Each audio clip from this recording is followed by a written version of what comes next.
soigne le moral après cette série? Bonjour. Pour soigner le moral, il n'y a qu'une seule solution, c'est la victoire samedi, hein, demain. Je pense qu'on a assez parlé, on s'est assez dit les choses. Maintenant, c'est les actes. Et les actes, quand je parle d'actes, je pense que tout le monde attend une victoire pour stopper l'hémorragie, et nous aussi.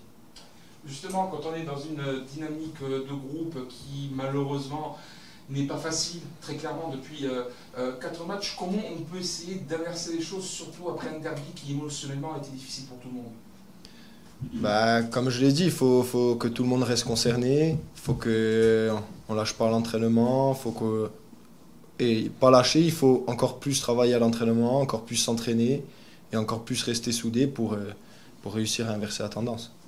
On sent un groupe où il y a quelquefois des tensions, des distances, ça veut dire qu'il faut malgré tout mettre ça de côté pour se serrer les coudes et avancer. Vous savez, après, il n'y a pas tellement de distance entre nous. On s'entend tous à peu près bien. Après, c'est normal qu'il y ait plus d'affinité les uns les autres, mais il n'y a pas de conflit, il n'y a pas de friction entre nous. C'est à nous de maintenant de tirer tous dans la même direction et tous être dans le même bateau. Alors sur le plan défensif, demain vous serez amputé encore de 2 nouveaux joueurs, Fernand Bonner, Ivan Tavares. Ça va être compliqué déjà de bâtir une défense avec des joueurs qui jouent à leur poste. Est-ce que ça veut dire que demain il faut s'appuyer sur l'engagement en tout cas, et le soutien du public dès le début du match? Oui, je pense qu'il faut qu'on retrouve nos convictions, c'est-à-dire l'engagement, le don de soi, le supplément d'âme, se laisser porter par le public et emmener le public avec nous pour réveiller tout ça et que l'équipe qui arrive ne se sente pas dans un confort. À titre personnel, vous évoluez dans une défense à 3, on fait de plus en plus appel à vous. Vous avez été capitaine pour ce premier match à Ajaccio. C'est un nouveau Anthony Roncaille? Écoutez, j'ai la chance de jouer cette année. Malheureusement, je tombe dans une période où on fait que perdre, on ne gagne pas trop. Après, je suis content de jouer, mais je vous dis la vérité, pour l'instant, je pense plutôt au collectif et j'espère qu'on va réussir à inverser la tendance et après, on pourra parler du plan personnel plus tard. Qu'est-ce qui peut être un déclic pour arrêter cette phase où le Sporting, lorsqu'il encaisse un but, se décourage, n'y arrive plus? Parce que c'est ce qu'on voit depuis 4 matchs. Le moindre grain de sable mécanique, malheureusement, met tout en l'air. Comment ça peut s'arrêter, ça, selon vous? Je pense déjà il faudrait qu'on arrive à rester à 11. Parce que ça fait plusieurs matchs où on reste à 10. Et il faudra que dès la première minute et même à l'échauffement, on soit concerné dès le début. Et après, ne pas s'arrêter aux petits problèmes. C'est-à-dire si on prend un but, il va falloir qu'on garde la tête haute et qu'on aille jusqu'au bout des choses. Cette rencontre face à Annecy, juste avant la trêve, peut être un déclic dans le cas contraire, peut être plus compliqué. Comment vous la préparez? J'espère pour nous et on va tout faire pour que ça soit plus un déclic. On le prépare comme un match où on a fait 4 défaites, où on n'a pas été bon dans les matchs. Donc à l'entraînement, on s'est encore plus entraîné, on s'est encore plus motivé et à nous de tout mettre, tout ce qu'on a fait cette semaine, de mettre tout en œuvre pour gagner samedi. On sait que quand ça va mal, et on l'a vu d'ailleurs sur les images ou même en regardant les matchs depuis les tribunes, c'est toujours plus tentant lorsqu'on fait des erreurs de quelque part se le reprocher sur le terrain, ce qu'on fait moins d'habitude peut-être lorsqu'on est bien. Il faut aussi retrouver peut-être plus de cohésion de ce côté-là, s'encourager les uns les autres sur le terrain, ce qui n'a peut-être pas été toujours le cas sur les 4 derniers matchs. Ouais, je suis d'accord. Comme je l'ai dit auparavant, il faut qu'on pousse tous dans le même sens. Il faut qu'on soit tous dans le même bateau, de la première à la dernière minute. Et il faut qu'on s'encourage, que s'il y a un coéquipier qui est au sol, on le relève. S'il y en a un qui a un problème, on va, on l'aide. Et je pense que ça passera par ça avant les choses tactiques. C'est notre état d'esprit qui primera samedi. Merci. Merci à vous. Coach, bonjour. Pas de question piège aujourd'hui. Jamais. Ah, ok. Est-ce que vous vous retrouvez finalement un peu dans la même situation que l'an passé avant la trêve de la Coupe du Monde? Il y a une ressemblance. Oui, on avait passé une série de 3 matchs là, après cette défaite à Saint-Étienne où, oui, il y a une ressemblance dans dans plusieurs choses, déjà dans les résultats, dans le comportement, dans les attitudes. On n'avait pas... En fait, on n'était pas dedans. Donc on peut faire une comparaison avec cette période. On avait réussi à trouver la solution, ou une solution, ou des solutions. Et là, on est dans le même cas. On essaie de trouver les solutions. Après, de l'extérieur, l'an dernier à la même période, donc sur cette période-là, le groupe semblait malgré tout un peu plus soudé. Sur le terrain, on voit que c'est parfois difficile entre joueurs. Comment essayer de ressouder tout le monde après cette défaite au derby, même si visiblement ça avait commencé à se ressouder lors du stage en Allemagne? Alors vous savez, il y a toujours un raccourci dû avant tout au résultat où on pense que dans le groupe, il peut y avoir des petites tensions. Mais vous savez que même quand ça va bien, dans un groupe, il y a toujours des tensions. Des tensions entre les joueurs, des divergences, on est d'accord, on n'est pas d'accord, on joue pas. Il y a toujours des discussions. Alors parfois, ils sont un petit peu plus amplifiés parce que la situation fait qu'on est un petit peu plus excité, ou on n'arrive pas à trouver la réponse, ou les questions ne sont pas toujours les bonnes. Mais vous savez, dans un groupe et dans un vestiaire, il y a toujours des divergences, des avis contraires. Donc, en fait, nous c'est de trouver les leviers nécessaires, pas pour enlever ces divergences et ces petites tensions, qui sont, pour moi, tout à fait normales et logiques. Il n'y aurait pas de tension, ce ne serait pas normal. Mais de trouver les bonnes réponses à ça. En fait, c'est ça l'objectif qui est le nôtre aujourd'hui dans notre travail. Alors... soit c'est des discussions, soit c'est de la vidéo, soit c'est des séances de terrain, soit c'est la tactique. En fait, on avait trouvé des réponses à la saison dernière, on était parti en stage, et on avait fait des entretiens individuels, on avait fait plein de choses. Là, on a fait encore des choses cette semaine, différentes choses. On a beaucoup écouté, parce que parfois, c'est mieux d'écouter que de parler. Donc on a beaucoup écouté les uns et les autres. Voilà.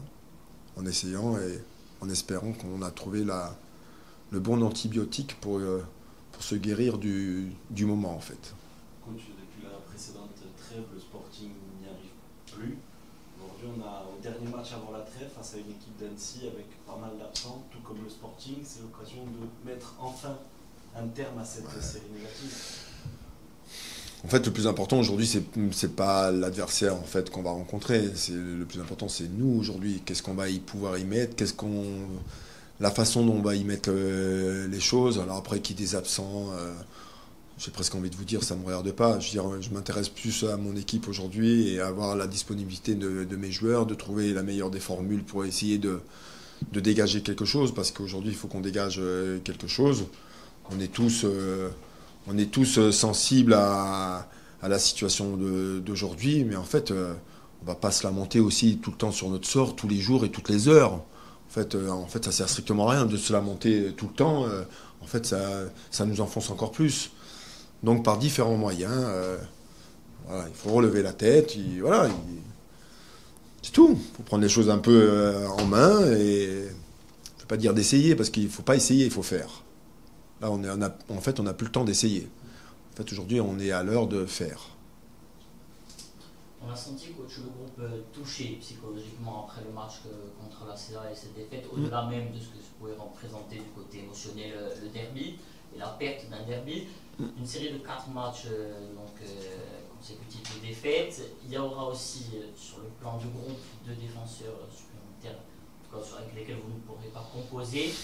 Vous avez parlé de levier précédemment. Sur quel levier, justement, est-ce qu'on peut s'appuyer? D'autant que si on va parler de l'agressivité, l'équipe a été durement sanctionnée lors des derniers matchs. Oui, alors on peut... sur les derniers matchs, on peut discuter de toutes les décisions, tous les malheurs qui sont contre nous, les décisions, les blessures. En fait, les choses s'additionnent. Malheureusement, on dit bien souvent dans les foot, quand ça commence, ça dure un certain temps. Et en fait, notre travail, c'est de l'effacer le plus vite possible. Après, les leviers, de toute façon, vous ne pouvez rien faire contre les absents. Un absent reste un absent. On se concentre sur les joueurs qui sont présents. Et de sortir le meilleur d'eux-mêmes sur les joueurs qui sont à ma disponibilité aujourd'hui. Donc en fait, notre travail, c'est ça. Mon travail aujourd'hui, c'est ça. Me préoccuper et de m'occuper des joueurs qui sont qui sont aptes à pouvoir répondre à quelque chose à quoi on va leur demander. Dire nos absents et se lamenter sur les décisions arbitrales. En fait, je pense que vous commencez à me connaître. En plus, je ne vais pas me cacher derrière tout ça. Dire, il y a des vérités. Je vois ce qui s'est passé et j'ai vu ce qui s'est passé. J'ai écouté les arguments des uns et des autres, la justification des décisions qui ont été prises, chose que je ne partage pas du tout. À un moment, mais que faire après une décision? Que faire? Le seul truc que faire, c'est de répondre. Et de répondre, c'est ce qu'on va faire sur le terrain, nous. Donc aujourd'hui, je me préoccupe de mes joueurs, de la disponibilité de mes joueurs avant tout. Après, tout ce que je peux entendre, les analyses, les critiques, le manque d'engagement, le ci, de là. Vous savez, quand on regarde les données du match, l'équipe a beaucoup couru. Lundi, l'équipe a beaucoup couru. Alors après, on peut m'expliquer qu'elle court pas très bien, qu'elle court mal sur certaines situations. Oui, c'est vrai. C'est vrai qu'on manque un peu d'intensité dans les choses. C'est vrai qu'on va pas toujours au bout des choses quand on enclenche quelque chose. Mais c'est dû à une forme d'inquiétude parce que on prend des buts, on essaie de se rassurer d'une certaine façon. Vous savez, le mental d'un joueur, ça reste quand même quelque chose de très complexe. Entre vouloir faire et vouloir se sécuriser. Dire de trouver le juste milieu entre les deux, pas simple. Donc, vous avez l'individu qui est le joueur, et après vous avez l'équipe, un collectif. Et vous essayez de faire un amalgame de tout ça dans des moments un peu difficiles. Et notre travail, c'est de faire ça aujourd'hui, un bon amalgame. Alors, lors de la conférence de presse d'après-match, donc à chaud, vous avez senti personnellement aussi très touché par ce qui s'était passé. Aujourd'hui, on vous voit avec de l'énergie, avec une certaine forme de sourire aussi. Est-ce que vous vous êtes mis dans une bulle pour essayer de vous protéger un tout petit peu de ce qui se passe autour du Sporting et même autour de votre cas où certains peuvent commencer à se demander si vous êtes dans la situation?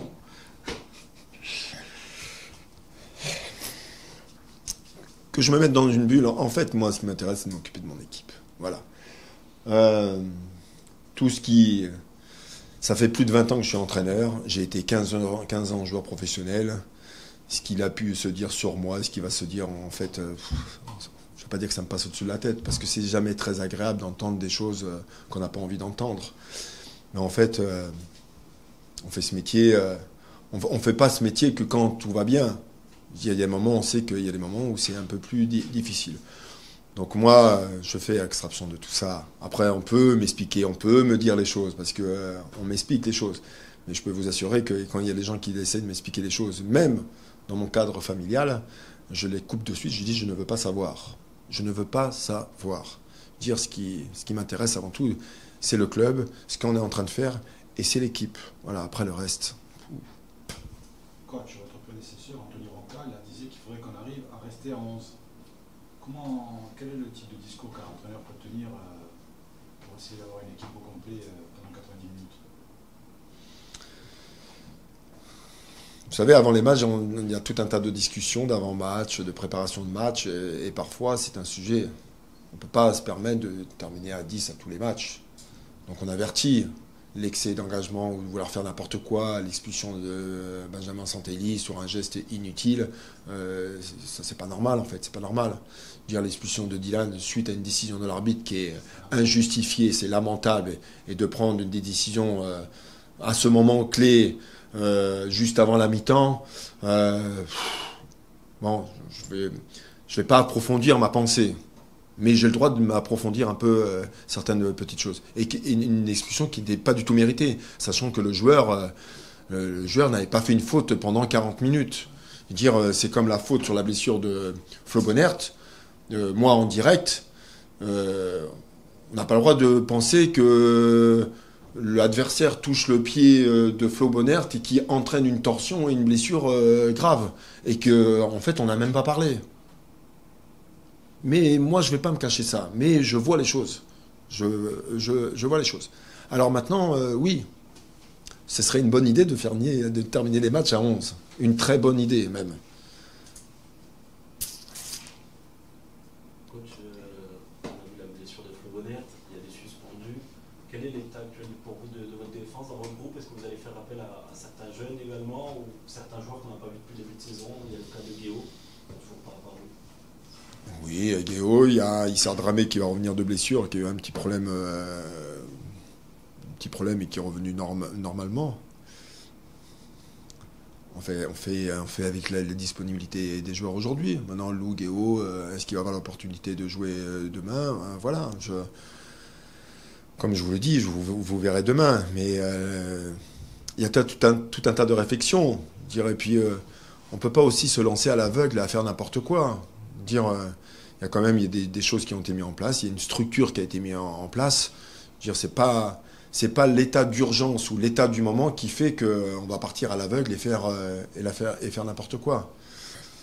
C'est comme la question de votre ami.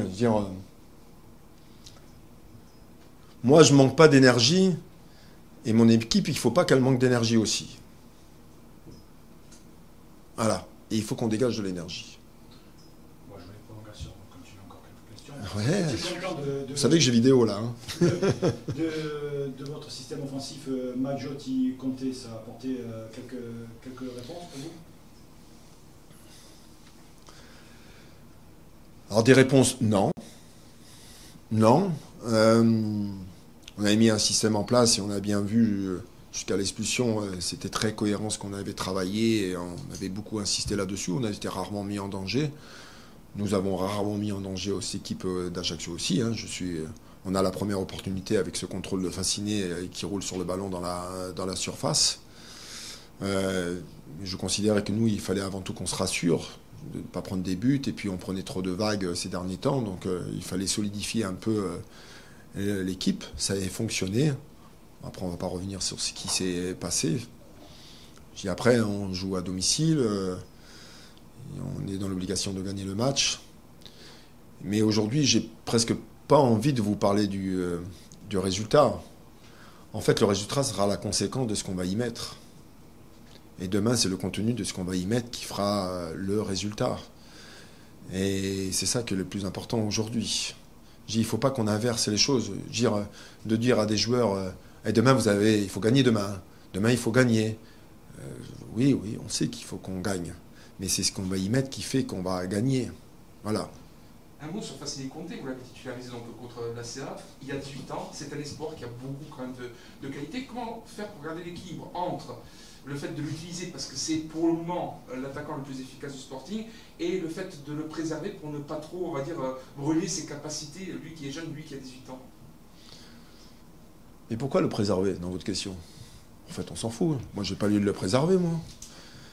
Moi, ce qui m'intéresse, c'est les joueurs qui sont performants sur le terrain. Aujourd'hui, Fasciné Conte, à chaque fois qu'il est rentré, il a été très intéressant. Je lui ai pas fait un cadeau à Ajaccio en jouant seul devant et il s'en est très bien sorti dans certaines situations.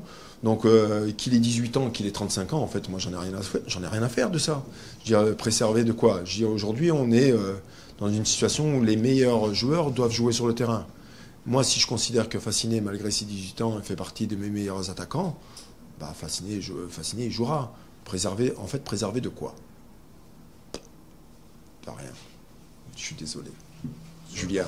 Sur le plan tactique, coach, au vu du nombre de défenseurs desquels vous serez privé, est-ce que ça veut dire que vous allez opter de facto pour une défense à 4 ou est-ce que vous laissez encore le choix de la réflexion? Laissez-moi le loisir d'avoir le choix jusqu'à demain à 19h, s'il vous plaît. Laissez-moi ce loisir. Je suis désolé de ne pas vous répondre, mais laissez-moi au moins ce temps. Juste une dernière question sur le groupe. Pas de problème à rajouter dans cette semaine, le Sporting Zachary est à notre disposition, en dehors des suspendus. Dylan et Benji, tout le monde est à ma disposition.